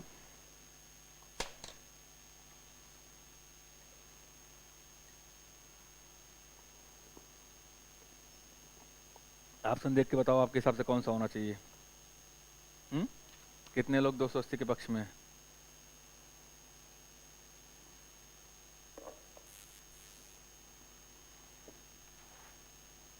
ठीक है। संविधान इंडियन कॉन्स्टिट्यूशन के स्टार्टिंग से के 2 साल के भीतर ही प्रोविजन किया गया, एक आर्टिकल आया, उस आर्टिकल में प्रोविजन किया गया कि संविधान लागू होने के 2 साल के भीतर ही और प्रत्येक 5 साल के बाद वित्त आयोग का गठन किया जाएगा। क्या किया जाएगा? वित्त आयोग का गठन किया जाएगा। और वो आर्टिकल था आर्टिकल 280, ठीक है। तो फाइनेंस कमीशन का गठन या उससे संबंधित प्रोविजन आर्टिकल 280 में दिए गए हैं, और ये संघ सरकार का विषय है, ये पार्ट 5 में आएगा, ठीक। और कहा गया आर्टिकल 280 के तहत कि राष्ट्रपति के द्वारा फाइनेंस कमीशन का गठन किया जाएगा। किसके द्वारा? राष्ट्रपति के द्वारा। प्रत्येक 5 साल के बाद राष्ट्रपति के द्वारा फाइनेंस कमीशन का गठन किया जाएगा। मतलब फाइनेंस कमीशन का कार्यकाल कितना है? 5 साल, लेकिन 5 साल के पहले राष्ट्रपति फाइनेंस कमीशन को डिसबैंड कर सकता है। क्लियर ना? फाइनेंस कमीशन का काम क्या है? मोटा मोटा काम यह है कि वित्त से संबंधित सारे काम वो देखता है। फाइनेंस कमीशन संघ और राज्यों के बीच वित्तीय बंटवारे को देखता है, फाइनेंशियल डिस्ट्रीब्यूशन को देखता है, फाइनेंशियल बैलेंसिंग को देखता है संघ और सेंटर और स्टेट के बीच में। क्लियर ना? तो फाइनेंस कमीशन है, फाइनेंस कमीशन फाइनेंशियल इंक्लूजन को लेकर के, फाइनेंस कमीशन फाइनेंशियल स्टेबिलिटी को लेकर के, फाइनेंस से संबंधित इश्यूज को लेकर के एक रिपोर्ट तैयार करेगा, और ये रिपोर्ट तैयार करके किसको देगा? प्रेसिडेंट को। किसको देगा? प्रेसिडेंट को। प्रेसिडेंट को कहाँ रखवाएंगे? संसद में। कहाँ रखवाएंगे? संसद में, ठीक है ना? तो फाइनेंस कमीशन का कार्यकाल 5 साल का होता है। फाइनेंस कमीशन की अपॉइंटमेंट कौन करता है? कौन करता है? प्रेसिडेंट करता है आर्टिकल 280 के तहत। और इनका जो संख्या है 1+4 की होती है। 1+4 का मतलब क्या? एक चीफ और 4 अन्य सदस्य। एक चीफ और 4 अन्य सदस्य, ये इनका समय होता है।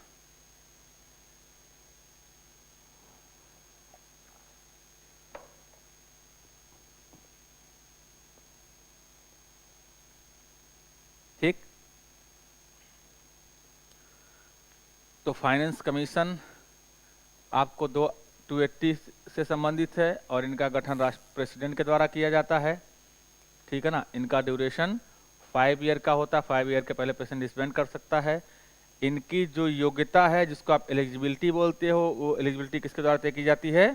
संसद के द्वारा, ठीक। ये अपनी रिपोर्ट बनाएंगे, रिपोर्ट किसको सबमिट करेंगे? ये रिपोर्ट सबमिट करेंगे प्रेसिडेंट को, ठीक। ये संघ और राज्यों के बीच वित्तीय बंटवारे को देखते हैं, ठीक है। फाइनेंशियल डिस्ट्रीब्यूशन को देखते हैं, मॉनेटरी डिस्ट्रीब्यूशन को देखते हैं सेंटर और स्टेट के बीच में, क्लियर ना। इनका जो सदस्य संख्या है 1+4 है, एक चीफ प्लस 4 अन्य, क्लियर, समझ गए। एक संवैधानिक संस्था है। संवैधानिक संस्था का मतलब होता है ऐसी संस्थाएं जिनको लेकर के संविधान में कोई ना कोई आर्टिकल के तहत बात की गई हो, ऐसी संस्थाओं को संवैधानिक संस्थान बोलते हैं, जिनका गठन मैंडेटरी ही होता है। तो एक संवैधानिक संस्था है क्योंकि इसका आर्टिकल 280 के तहत बात की गई और हर 5 साल पे या 5 साल के पहले जब रिटर्न हो जाए तो राष्ट्रपति के द्वारा इसका गठन किया जाना मैंडेटरी है, ठीक। इसका कार्य क्या है? सेंटर और स्टेट के बीच में फाइनेंशियल डिस्ट्रीब्यूशन को मेंटेन करना, देखना, क्लियर ना। तो ये क्या है? एक कॉन्स्टिट्यूशनल बॉडी है, संवैधानिक सरकार है और इस संवैधानिक संस्था है। और ये एक कैसी है? अर्ध न्यायिक संस्था भी है,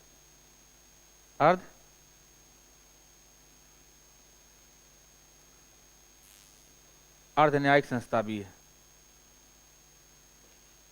अर्ध न्यायिक संस्था का मतलब, एक मिनट, हेलो, हाँ लेते आइए, ठीक है।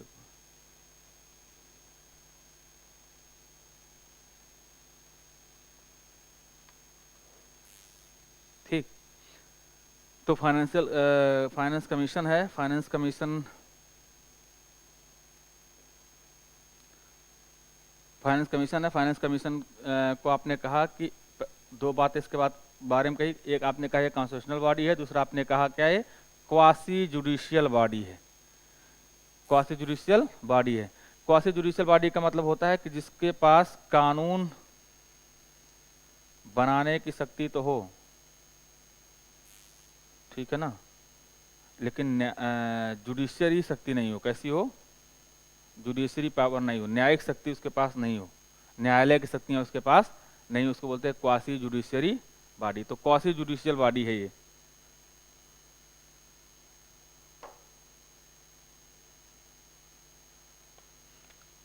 ठीक। क्वासी जुडिशियल बॉडी है, कॉन्स्टिट्यूशनल बॉडी है, अपनी रिपोर्ट प्रेसिडेंट को सबमिट करती है। अब तक कुल 15 वित्त आयोग बन चुके हैं। कितने? 15 वित्त आयोग। फर्स्ट वित्त आयोग जो बना था वो 1951 में बना था और इसका ड्यूरेशन था 1952 से लेकर के 1957 तक। और फर्स्ट जो फाइनेंस कमीशन था उसके चीफ थे केसी नियोगी। कौन थे? केसी नियोगी, ठीक। तो अभी तक कितने बन चुके हैं कुल? अभी तक कुल 15 बन चुके हैं। 15 में से हम आप 3 याद रखिए। पहला जो बना था 91 में, और 91 में उसका गठन हुआ था। गठन कब हुआ था? 91 में, लेकिन उसका कार्यकाल कब से था? 1952 से लेकर के 51 में बना था, 52 से लेकर के 57 तक। और इसके जो चीफ थे वो कौन थे? केसी नियोगी साहब, ठीक। दूसरा एक आपका रखना जो लास्ट था अभी था वो 14th था। कौन था? 14, जिसका गठन कब हुआ था? जिसका गठन मैं डेट देख के बता देता हूं आपको।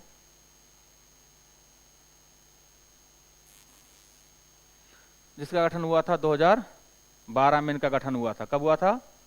2012 में का फाउंडेशन हुआ था और इनका ड्यूरेशन था 2015 से लेकर के 2020 तक, ठीक।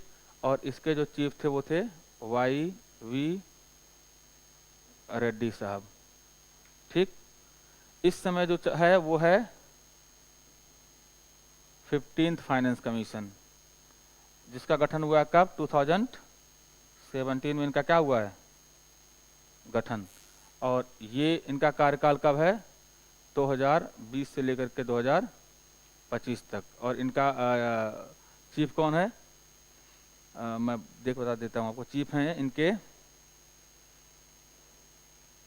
आप देख लेना, मुझे नहीं पता चीफ कौन का, डाटा चेक कर लेना, ठीक है ना। इनके चीफ आप देख लेना कौन है। 15वें वित्त आयोग के चीफ कौन है, इस पर देख लीजिए।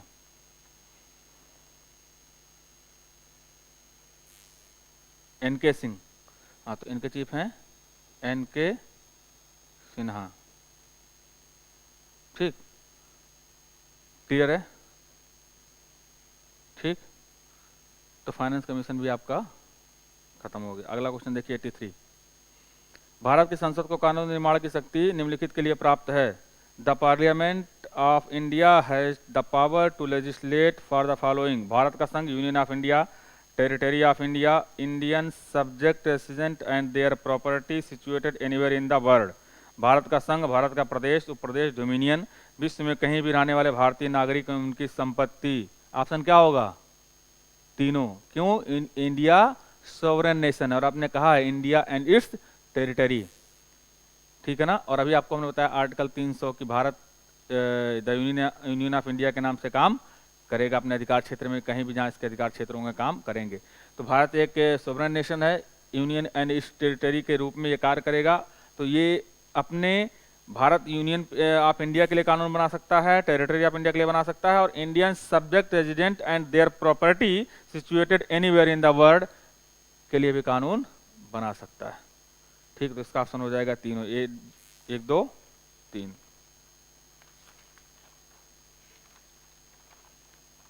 अब 109, बहुत आसान सा सवाल है।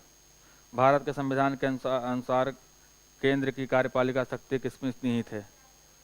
एक लाइन का क्वेश्चन है। प्रेसिडेंट, आप जब पार्लियामेंट पढ़ोगे तो आपको दिखाई पड़ जाएगा कौन इसका है, ठीक है। तो एक एग्जीक्यूटिव पावर होता है, एक लेजिस्लेटिव पावर होता है, एक जुडिशियल पावर होता है। जुडिशियल पावर का सीजीआई ऑफ इंडिया, सीजीआई होता है। लेजिस्लेटिव में कौन होता है? पीएम भाई साहब। और एग्जीक्यूटिव में प्रेसिडेंट, ठीक है। तो कार्यपालिका शक्ति प्रेसिडेंट के पास होती है। इसलिए भारत सरकार का कोई भी काम प्रधानमंत्री के साइन पर नहीं चलता है, क्योंकि कार्यपालिका शक्ति का प्रधान कौन है? राष्ट्रपति। एग्जीक्यूटिव पावर किसके पास है? एक्सिक्यूट कौन सा कर सकता है? राष्ट्रपति। इसलिए कहा जाता है कि जब तक राष्ट्रपति की साइन और मोहर नहीं लग जाती तब तक कोई भी कानून नहीं बन सकता। तो इसका ऑप्शन हो जाएगा ए, प्रेसिडेंट।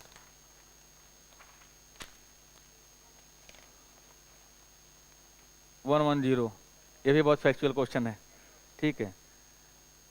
पंचायत, अब आप एलिमिनेशन मेथड लगाइए। पंचायत के लिए हमने क्या बताया? 21 साल। 21 साल, ए मतलब ए का 2 कहाँ है? एक ही 2 जगह आपको मिल रहा है, ठीक है। और दूसरा है भारत का राष्ट्रपति 35 साल। क्या है? भारत का राष्ट्रपति बनने के लिए क्या होता है? 35 साल का हो, पागल हो, दीवानिया ना हो, भारत का नागरिक हो, तो उसकी आप राष्ट्रपति बन सकता है, ठीक है। राज्य विधान परिषद के लिए कितनी होनी चाहिए? विधानसभा के लिए 25, विधान परिषद के लिए 30, लोकसभा के लिए 25, राज्यसभा के लिए 30। सेम कंडीशन है, लोकसभा के लिए 25, राज्यसभा के लिए 30, विधान परिषद के लिए 30, विधानसभा के लिए 25, ठीक। और पंचायत सदस्य बनने के लिए 21 साल और भारत का राष्ट्रपति बनने के लिए 35 साल, चुनाव वोट देने के लिए 18 साल। तो ऑप्शन हो जाएगा इसका क्या? ए। इसमें एक क्वेश्चन छूटा है, हम लोग ध्यान नहीं दिए शायद, ये है क्वेश्चन नंबर 36 हो गया, क्वेश्चन नंबर 42 हमने छोड़ा है।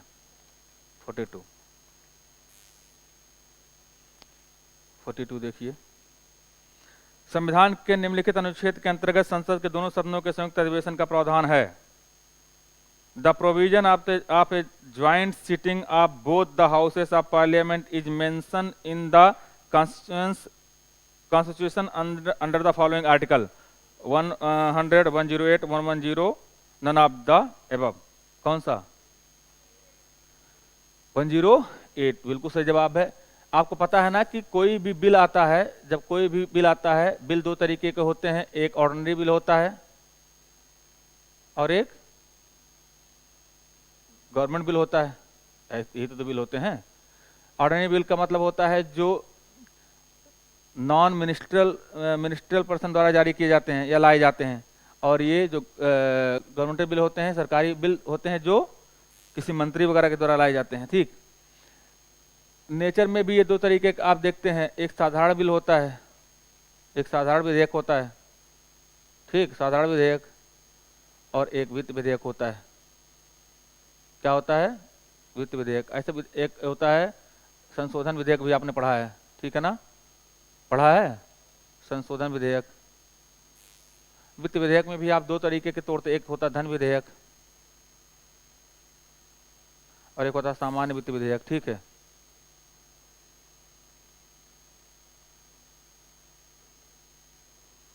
ठीक, ये होता है कितना, ये होता है कितना होता है संशोधन विधेयक, संविधान संशोधन।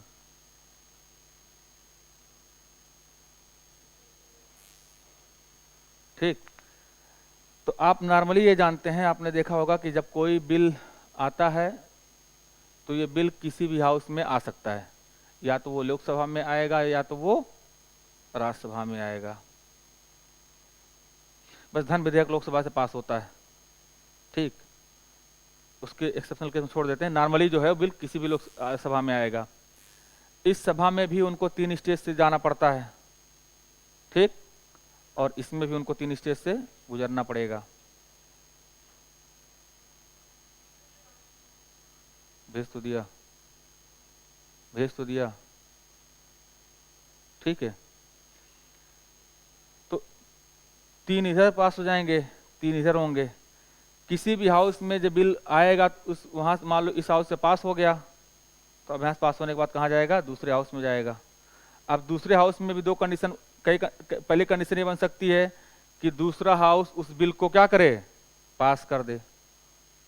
दूसरी कंडीशन बन सकती है कि उसको कुछ अमेंडमेंट कर दे, और तीसरा हो सकता है कि उसको रिजेक्ट कर दे। 3 कंडीशन हो सकती है ना। पहली हो सकती है कि पास कर दे, दूसरी हो सकती है अमेंडमेंट कर दे, तीसरी हो सकती है कि रिजेक्ट कर दे।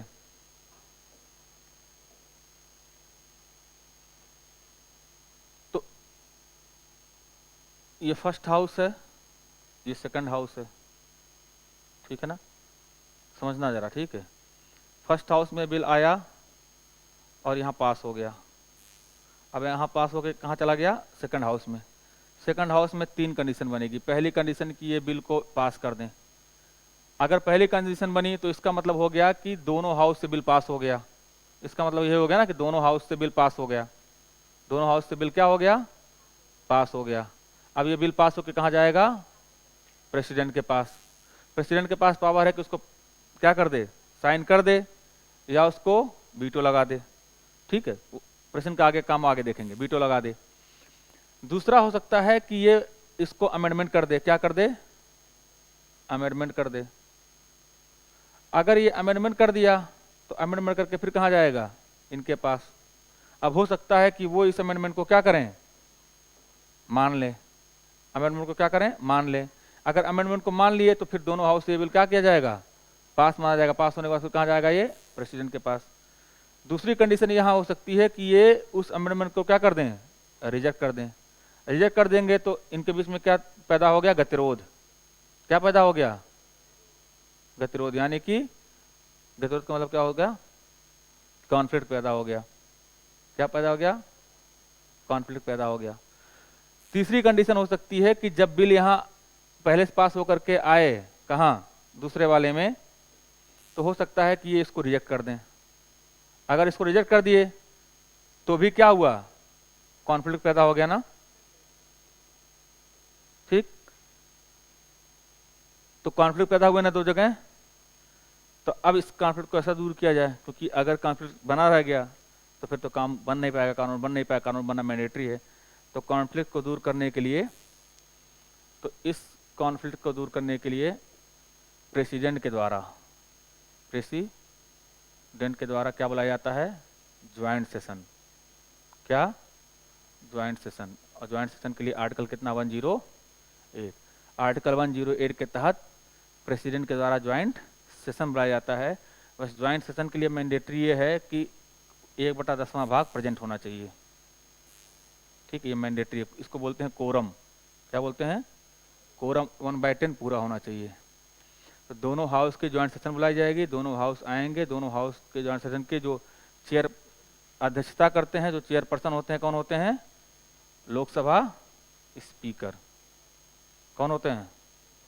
अगर लोकसभा स्पीकर नहीं है तो लोकसभा का डिप्टी स्पीकर, अगर वो भी नहीं है तो राज्यसभा का डिप्टी चेयरमैन, अगर वो भी नहीं है तो वहाँ बैठे हुए सदस्यों में से डिसीजन लिया जाएगा कौन। इसका मतलब होता है कि राज्यसभा का कौन? सभापति राज्यसभा का चेयरमैन कभी भी इसकी अध्यक्षता नहीं कर सकता। क्यों? क्योंकि वो किसी भी हाउस का मेंबर नहीं होता है। क्लियर ना? तो अगर स्पीकर नहीं, ये नहीं है तो इसके बाद कौन आएगा? Deputy speaker. ये नहीं है तो डिप्यूटी चेयरपर्सन ऑफ राज्यसभा। अगर ये भी नहीं है तो वहाँ बैठे हुए मेंबर आपस में से डिसाइड करेंगे कि कौन अध्यक्षता करेगा। क्लियर हो गई इतनी बात? ठीक। तो कॉन्फ्लिक्ट पैदा हुआ, प्रेसिडेंट उस पर मीटिंग ज्वाइंट सेशन बुलाएंगे। आर्टिकल 108 के तहत जो ज्वाइंट सेशन के लिए 110 कोरम पूरा होना चाहिए। ज्वाइंट सेशन होगा, लोकसभा स्पीकर अध्यक्षता करेंगे, लोकसभा स्पीकर नहीं है तो लोकसभा का उपाध्यक्ष करेगा, वो नहीं तो राज्यसभा के उपसभापति करे हैं, वो नहीं है तो बैठे हुए मेंबर अपने में से डिसाइड करेंगे कौन अध्यक्षता करेगा। और ये किसी ज्वाइंट सेशन है तो ज्वाइंट सेशन के लिए कोई ना कोई कानून बनना चाहिए कि जिस कानून के तहत ये मीटिंग हो। तो कहा जाता है कि जो ज्वाइंट सेशन होता है, जो ज्वाइंट सेशन होता है ये लोकसभा के रूल के अकॉर्डिंग चलता है। याद रखना, लोकसभा ज्वाइंट सेशन जो है वो लोकसभा के नियम के अनुसार कार्य करता है, राज्यसभा के नियम के अनुसार नहीं। ठीक है, तो लोग ज्वाइंट सेशन बुलाया गया, किस बुलाया जाएगा? साधारण विधेयक पे या वित्त विधेयक पे। धन विधेयक और संविधान संशोधन विधेयक पे नहीं बुलाया जाता, याद रखना। धन विधेयक और संविधान संशोधन विधेयक पे ज्वाइंट सेशन नहीं बुलाया जाता। ज्वाइंट सेशन बुलाया जाएगा सिर्फ साधारण विधेयक, जनरल बिल और सामान्य या कुछ partial financial bill pay. Clear? Joint session कौन बुलाएगा? प्रेसिडेंट। किस आर्टिकल के तहत? 108 के तहत। कितने कोरम होना चाहिए? 1/10। इसका अध्यक्षता कौन करेगा? लोकसभा स्पीकर। अगर वो नहीं है तो डिप्यूटी लोकसभा स्पीकर, वो भी नहीं है तो राज्यसभा का डिप्यूटी चेयरपर्सन, वो भी नहीं है तो अपने में से बैठे हुए मेंबर डिसाइड करेंगे कौन बनेगा। ज्वाइंट सेशन किस रूल के तहत होती है? लोकसभा के रूल के तहत। तो जाहिर सी बात है कि जब बिल आता है तो नॉर्मली बिल पास हो जाता है, क्योंकि लोकसभा के मेंबर की संख्या क्या होती है? ज्यादा। क्लियर है? ठीक। तो 108 के तहत ज्वाइंट सेशन बुलाई जाती है। तो ये आज आपका रहा पॉलिटी सेगमेंट का क्वेश्चन पेपर जो हमने आज आपके साथ शेयर किया।